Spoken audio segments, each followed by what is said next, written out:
Dictation start होगा 5 second बाद। Start. राजनीति में साझेदारी करके चुनाव लड़ना कोई नई बात नहीं है। जब भी विपक्षी दलों को लगता है कि सत्ता पक्ष काफी मजबूत स्थिति में है और उसे हरा पाना कठिन है, तो वे मिलकर चुनाव मैदान में उतर रहे हैं। कई बार चुनाव के बाद भी गठबंधन बने हैं और साझा न्यूनतम कार्यक्रमों के तहत सरकारें चली हैं। आगामी लोकसभा चुनाव के लिए भी इसी मकसद से विपक्षी दलों ने परस्पर हाथ मिलाया था कि उन्हें सत्ताधारी भाजपा को अलग अलग चुनौती देना मुश्किल है। इसके लिए इंडिया गठबंधन बना, मगर कुछ दलों के अपने क्षेत्रीय हितों के चलते यह गठबंधन शिथिल सा पड़ने लगा था। नीतीश कुमार के छिटकने के बाद लगा कि यह खत्म ही हो जाएगा, मगर जब उत्तर प्रदेश में समाजवादी पार्टी और कांग्रेस के बीच सीटों के बंटवारे को लेकर जिस तरह रजामंदी हुई है, उससे एक बार फिर इस गठबंधन में जान पड़ गई है। हालांकि समाजवादी पार्टी पहले ही ऐलान कर चुकी थी कि वह कांग्रेस को 11 सीटें देंगी, मगर कांग्रेस को और सीटें चाहिए थी। अब कांग्रेस की पसंदीदा 17 सीटों पर सहमति बन गई है। हालांकि उत्तर प्रदेश की अमेठी और रायबरेली सीट पर समाजवादी पार्टी पहले से ही कांग्रेस के समर्थन में अपना उम्मीदवार नहीं उतारती रही है। महाराष्ट्र में शिवसेना ने भी कहा है कि वह जल्द ही कांग्रेस के साथ मिलकर सीटों की घोषणा करेगी। इससे इंडिया गठबंधन के बाकी घटक दलों में निश्चित रूप से सकारात्मक संदेश गया है। अभी तक मुश्किलें केवल पश्चिम बंगाल, पंजाब, गुजरात और दिल्ली में अधिक बनी हुई है। ममता बनर्जी ने ऐलान किया है कि वे अकेले चुनाव लड़ेंगी। इसी तरह आम आदमी पार्टी और कांग्रेस के बीच तालमेल नहीं बैठ पा रहा।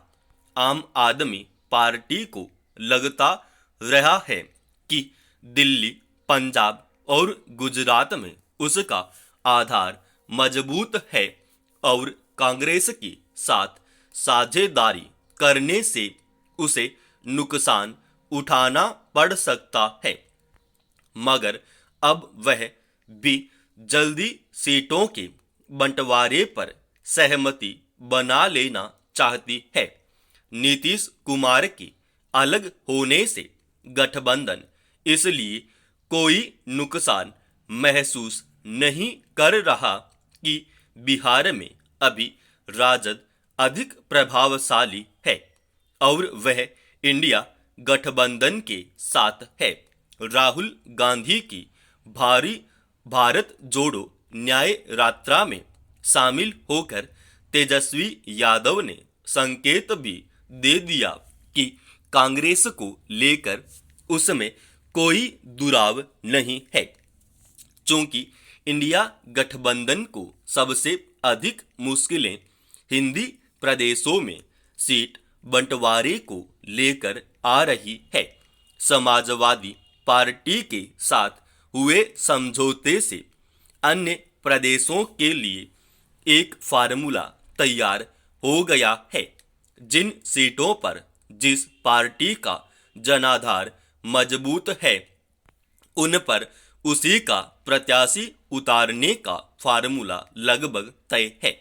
मध्य प्रदेश, छत्तीसगढ़ और राजस्थान विधानसभा चुनाव नतीजों से कांग्रेस को भी एहसास हो चुका है कि गठबंधन दलों के साथ सीटों की साझेदारी कितनी अहम है। इसलिए अब कोई अड़चन नजर नहीं आ रही, मगर असल दिक्कत है कि इंडिया गठबंधन जिस तरह में सक्रिय हुआ था अब वैसा नजर नहीं आता। चुनाव नजदीक आ गए हैं, मगर न तो गठबंधन ने अभी तक कोई साझा सार्वजनिक सम्मेलन किया है और न सत्ता पक्ष को घेरने के लिए ठीक से मुद्दे तय कर पाया है।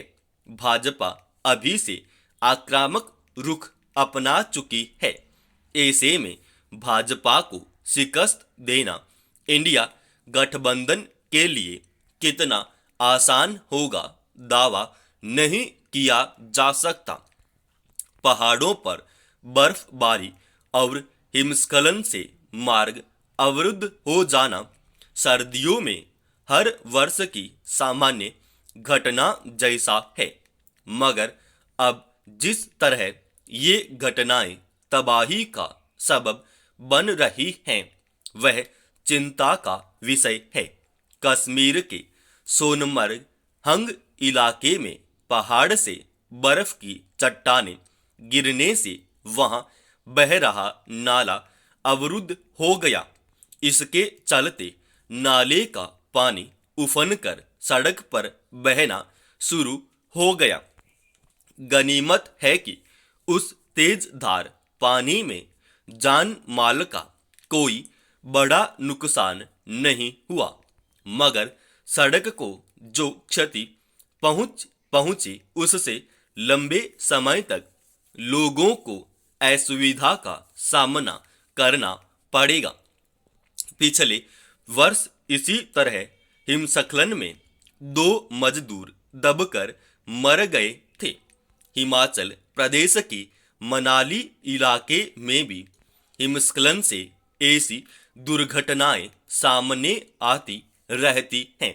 हालांकि हिमस्खलन वाले इलाकों में खतरे की चेतावनी वाली तख्तियां लगी होती हैं, फिर भी प्रशासन की मुस्तैदी और समय पूर्व दुर्घटना की चेतावनी जारी न हो पाने की वजह से दुर्घटनाएं हो ही जाती हैं। मगर पहाड़ों की पीड़ा दिन ब दिन इस बात से अधिक बढ़ती जा रही है कि वहां विकास के नाम पर अतार्किक निर्माण कार्य होने लगे हैं।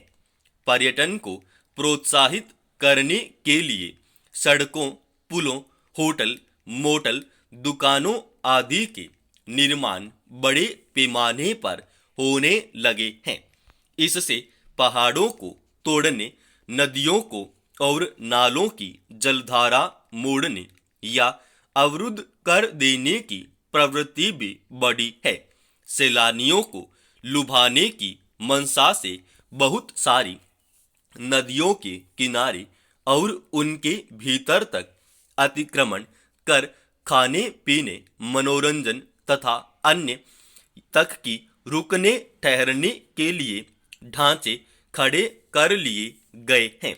उत्तराखंड में बादल फटने की वजह से हुई तबाहियों के पीछे बड़ा कारण यही था कि खुदाई के चलते वहां के पहाड़ हिलकर भुरभुरे हो गए हैं।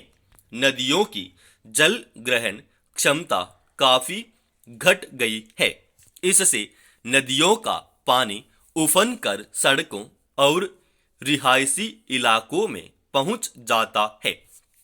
कश्मीर के सोनमार्ग में भी यही हुआ। हालांकि प्रशासन ने तत्परता दिखाते हुए समय पर काबू पा लिया, मगर कुछ इस बात का संकेत है कि आने वाले समय में ऐसी दुर्घटनाएं बड़ी तबाही का कारण भी बन सकती है। यह सच है कि स्मार्टफोन के आने से हमारी जिंदगी बहुत आसान हो गई है। दुनिया की हर खबर हमारी अंगुलियों के इशारे पर सामने आ जाती है, लेकिन इसका एक कड़वा सच यह भी है कि रोजाना दुनिया से जुड़े रहने के नाम पर हम अपने अपनों से ही दूर हो रहे हैं। घर परिवार में संवाद की कड़ियां कमजोर हो रही हैं।